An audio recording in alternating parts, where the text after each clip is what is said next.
Hi everyone, I am Abhinav, and today we are discussing the fundamental rights, Article 20, 21, 22. Earlier, we have discussed the fundamental right from Article 12 to Article 19. Article 12 is basically about the definition of the state in our constitution. And with respect to fundamental rights, the definition of state is particularly very clearly given in Article 12. And the definition of laws are given in Article 13. Fundamental rights starts from Article 12 to 35, but the proper fundamental rights starts from the Article 14, which has right to equality, right to freedom, and so on. So, right to equality is from Article 14 to Article 18, and right to freedom from Article 19 to 22. So, Article 19 is basically very specifically talking about right to freedom. In right to speech and some other articles. Uh, and Article 20, 21, and 22. These are very important articles, and we have to discuss Article 20, 21, and 22 in very different manner and very detailed manner. So let me read it from for you from the original constitution. So Article 20 says, no person shall be convicted of any offense except for violation of law in force at the time of the commission of the act charged as an offense, nor be subjected to a penalty greater than that which might have been inflicted under the law in force at the time of the commission of the offense. So clause 1 clearly says means no person, कोई भी person है वो criminal cases में, specifically talking about criminal cases, कोई भी criminal case अगर है तो उस पे x post facto law apply नहीं होगा. This means there shall be no retrospective application of criminal law. Okay, civil law, it might be possible that retrospective application of the civil laws, it might be possible. But in cases of criminal cases, which means that criminal law applied must be enforced at the time of commission of that offense. Okay, so if you are violating any law, it means that whatever the penalty and whatever the provision of that time, it will be applicable at that time only. Okay, so clause 2 says no person shall be prosecuted and punished for the same offense more than once. It clearly means no double jeopardy. Means once acquitted, once convicted. You can't be convicted again for the same offense you have committed. No double jeopardy is allowed in India. Okay. Clause 3 says no person accused of any offense shall be compelled to a witness against himself. So this is very important. Basically, this is talking about protection from self-incrimination. Okay. So self-incrimination means you are innocent until proven guilty. Okay. Any person who is state is taking away his or her personal liberty, he is innocent unless proven guilty. Means pre-assumption of the innocence. Okay. So pre-assumption of the innocence, state मान के चलता है कि आप innocence है जब तक कि जो भी लॉज है, रेगुलेशन है, उनके द्वारा जिनसे आपको चार्ज किया गया है वो प्रूफ नहीं हो जाता है. ठीक है. तो protection from self incrimination is available to every accused, which means the accused has the fundamental right to do everything under his power in order to protect himself for conviction. Okay, so this means that police has the responsibility of prosecution. So police will prosecute according to themselves, but you have the protection from self-incrimination. And basically this emerges from the United States of America. So fifth fundamental right of the United States of America is clearly said that everyone should have protection of self-incrimination. Okay, so it is interpreted as right to remain silent. So this is also called as Miranda warning, which emerged from the case of Miranda versus Arizona State, 1966.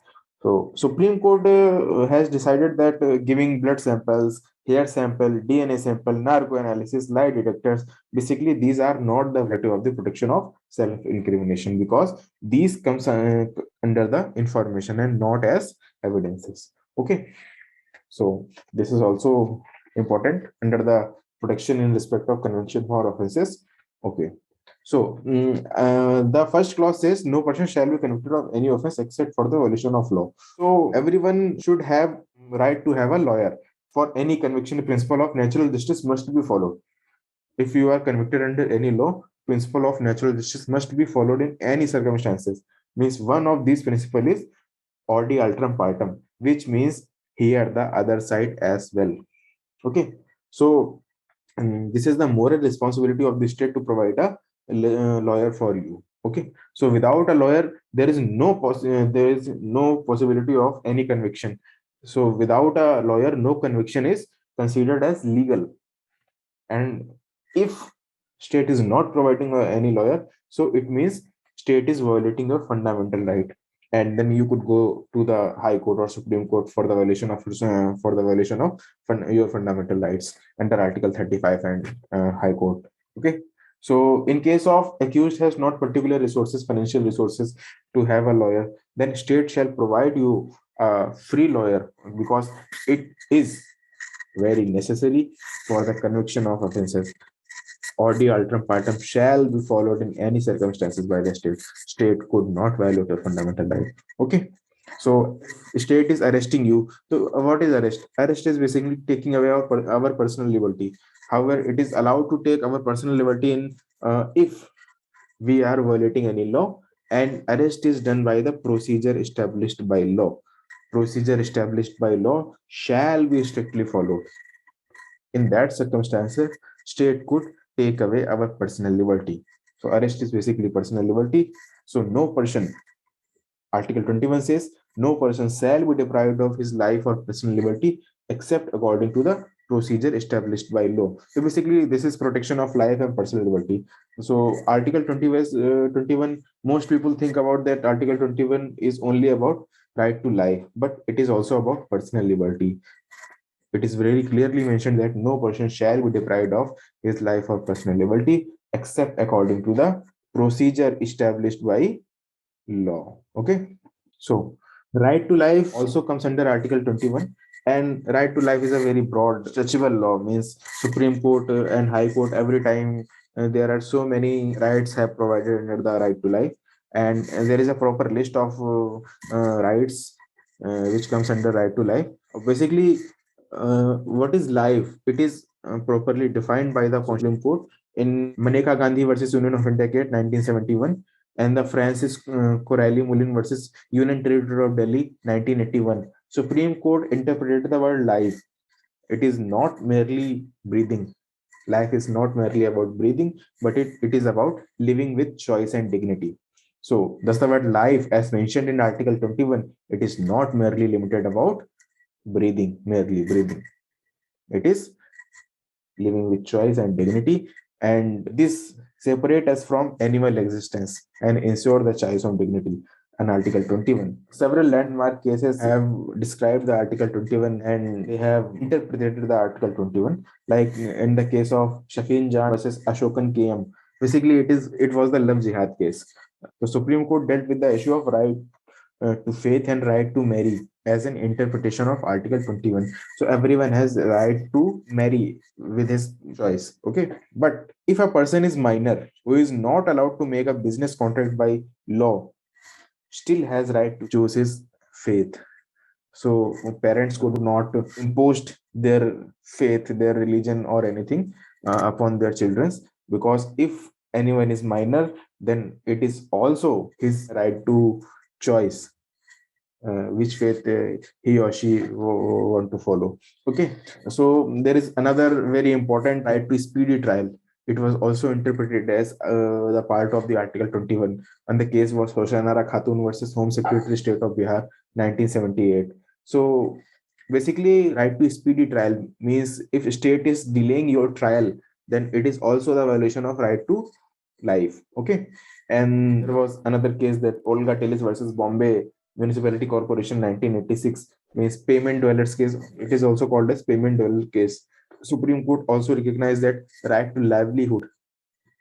Every person has a right to livelihood. It is also comes under the right to life. It is also an integral part of the right to life. Okay, and the very latest judgment which comes under the right to life was right to privacy. Okay, it was the case of Justice K.S. Pottaswamy, retired versus Union of India in 2018 case, in which Supreme Court for the first time ever recognized the right to privacy as fundamental right. Okay, and Section 377 of the Indian Penal Code were also decriminalized in this article, which is regarding homosexuality. Okay, thus recognizing a right to the sexual orientation of the LGBT community was also described under right to privacy. Okay, so and it was the case of Naz Foundation case who challenged the section 377 of the Indian Penal Code. Okay, so Aadhaar judgment, basically it was the Aadhaar judgment. So Aadhaar is not mandatory for any government work or any other private work. So right to privacy in relationship to mandatory Aadhaar requirement. Aadhaar judgment also dealt with the right to privacy in relationship to the mandatory Aadhaar requirement. Okay, so another very important but morally and ethically, it is a very contradictory and very debatable topic. Right to die. Right to die also comes under the right to life. Means it was the case of Aruna Shaunbach case 2015. Supreme Court dealt with the question of right to die has been inclusive part of right to life. So in our country we do not have right to die. Okay, but in very particular circumstances we could ensure the right to die.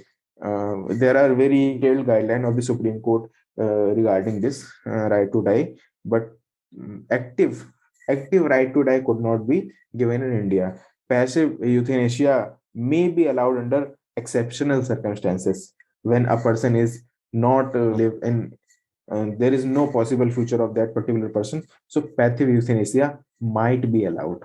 Okay, so this is very different interpretation from rest of the interpretation which comes under the right to life. Okay, so article 22, article 22, we will see article 21A later. Article 22 is basically about protection against arrest and detention in certain cases. So this is very detailed article, and if we read it by clause to clause, it might be a little bit lengthier. So let me explain it in very easy terms. So Article 22 is basically about preventive detention. So Article 22 protect us from arbitrary arrest, arbitrary and ambiguous arrest of the state. Okay, so protection of Article 22 shall be extended to any person who is under preventive detention.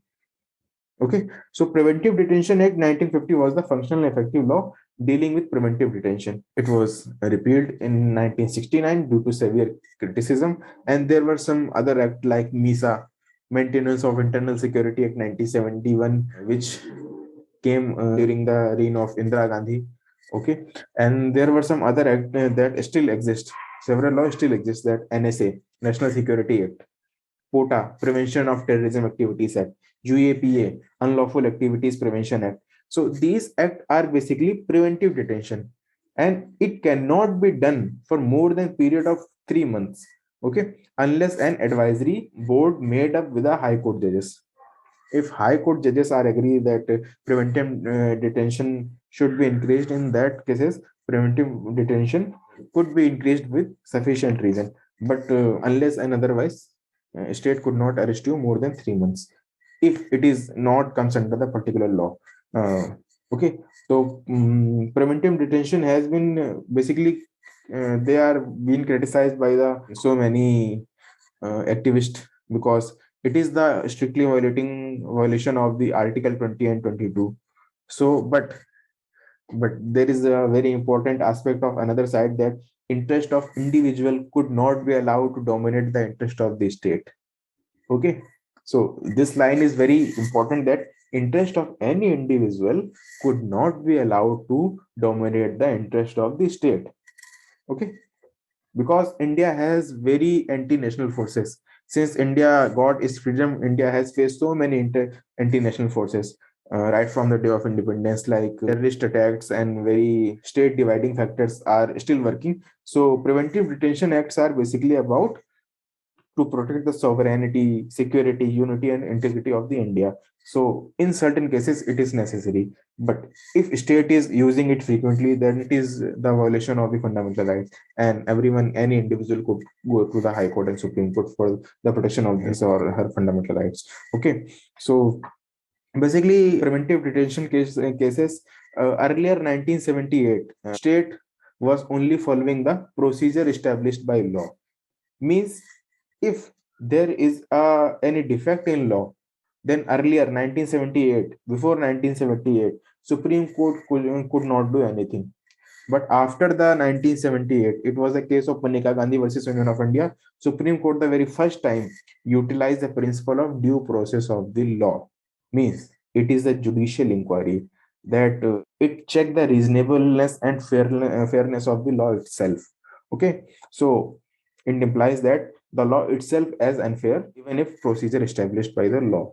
So if Supreme Court think that a particular law is unfair and it is unreasonable, so Supreme Court could declare it ultra virus and null and void. Okay, that is different thing. But Article 22 is basically about protection from the preventive detention. Now, we will study the right against exploitation. So Article 23 and 24, basically these two articles comes under the right against exploitation. Okay. So Article 23 clearly says that in clause 1 says traffic in human beings and begar and other similar forms of the forced labor are prohibited, and any contravention of these provision shall be as an offense punishable in accordance with the law. So Article 22, 23, sorry, Article 23 basically talks about the prohibition of trafficking human being and forced labor. Okay, so clause 1 clearly says that no forced labor is allowed. It is basically prevention of exploitation by the state. Okay, so state could not exploit any human being. Article 23 is particularly dealing about trafficking of human being and prohibition of forced labor. So trafficking means buying and selling of humans. Okay, being like an commodification of the human beings. Okay, so Immoral Trafficking Prevention Act 1956 was passed, and it makes any trafficking and women punishable. It makes any trafficking of women as a punishable offense. Okay, and it is considered as a forced prostitution. So prostitution is not allowed in our country. Article 23 clause 1 also talks about the begar system.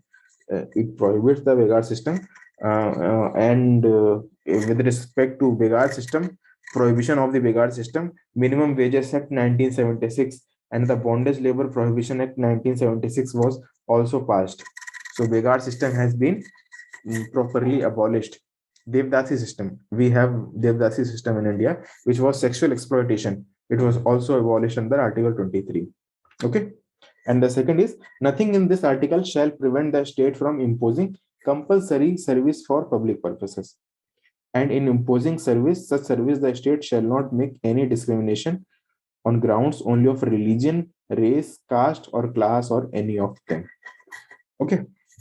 So article 23 clause 2 state को allow करता है to make it compulsory for the citizen to render national services. मतलब अगर कभी state को जरूरत पड़ती है कि नेशनल सर्विस के लिए स्टेट कॉल करे तो state could call you and it will not be considered as the force labour. But basically, this is conscription system. So in such countries like Israel, China, South Korea, North Korea, and in particular countries, there is conscription system. Means you have to serve for the military of that particular country for several period of the time. So that at present there is no conscription system in India for defense services. It is voluntarily. But if state needs you for the national security, so it might be possible that any other law could come and it will not be the violation of the Article 23. But state has to pay you regular wages. If state is not paying you regular wages, that it is violating your fundamental right. So people under rigorous imprisonment, जो जो people को सजा मिलती है, जो prison में रहते हैं, वहां रह के काम करते हैं, तो स्टेट उनको पे करता है. State must pay minimum wages in return of any work that he perform while he imprisoned or anything other. ठीक है, तो अगर नहीं करता है तो it shall be considered the violation of Article 23. Okay. Article 24, it is very clearly says that prohibition of employment of children in the factories. No child below the age of the 14 years shall be employed to work in any factory or mine or engaged in any other hazardous employment. Okay. So Article 24 clearly deals with the prohibition of employment of children in factories. Okay. It provides that no child below the age of 14 years shall be allowed to employ in factory, mine or any hazardous activity. ठीक है. तो social reality India में थोड़ा सा different है, because our Indian social system is very different from the rest of the world. So our Indian families have family business. So they have family business. So it is very difficult for the Indian families for separation of their children from their family business. So there was a act, Child Labor Prohibition Act, Child Labor Prohibition and Regulation Act 1986. It was almost become impossible to control and regulate child labor with this act, because Indian social system was very different. So amendment was done in this act, CLPR Act, Child Labor Prohibition Act, in 2012, and it was provided that children cannot be employed for any commercial purpose, which means both hazardous as well as non-hazardous activities were not permitted. There was a huge opposition, and state faced so many opposition, that the fact that it is not the practical reality of India. So most of the children in India are employed in family-based business. So again, amendment in CLPR Act was done in 2016, which merged right to education, Article 21A. So Article 21A say the state shall provide free and compulsory education to all children of the age of 6 to 14 year in such manner as the state may by law determine. Okay. State क्या है कि 6 से 14 साल तक के सभी बच्चों को फ्री में शिक्षा, फ्री एंड कंपलसरी एजुकेशन देगा ही देगा. अगर नहीं दे रहा है तो it is the violation of the fundamental rights, right to life, and everyone could go to the Supreme Court. So there are so many government school in every state, so anyone could go to those schools. Okay. So 2016 में क्या किया गया, CLPR act को right to education act 2019 से मर्ज कर दिया गया, which means that children can now work in family business, but after the school hours, and it shall be non-hazardous. Okay. So or during school vacations they could work with family business, but उनका school hours के अलावा ही वो काम कर सकते हैं. अगर उनको स्कूल आवर्स में काम कराया जाएगा तो that would not be permissible. ठीक है. तो children can be employed in entertainment industry also. Okay. So because entertainment industry considered as non hazardous activity. There is also CLPR act में और भी प्रोविजन है कि डोमेस्टिक हेल्प जो है वो भी पनिशेबल ऑफेंस की तरह है. Under the CLPR act the employment of children as domestic help is also an punishable offence. Particular circumstances like hazardous activities, और चाय, जैसे चाय बनाते हैं तो चाय धोने वाला फैमिली बिजनेस है, अगर चाय के बर्तन धोने वाला, तो that could be done. But in such other activities like mining, factory, this is not allowed, because slavery in Indian constitution is strictly prohibited. United states के कॉन्स्टिट्यूशन में क्या है, स्लेवरी जो है वो बहुत क्लियरली प्रोहिबिटेड है, बट इंडिया में जो है आर्टिकल 23 और 24 में ही implied prohibition of slavery है. Okay. There is no clearly mention of the prohibition of slavery in Constitution of India, but under the Article 23 and 24 it is implied prohibition of the slavery. Okay. So we will see the next time right to freedom of religion and some other rights. Now kindly share the video and subscribe the channel. Thanks.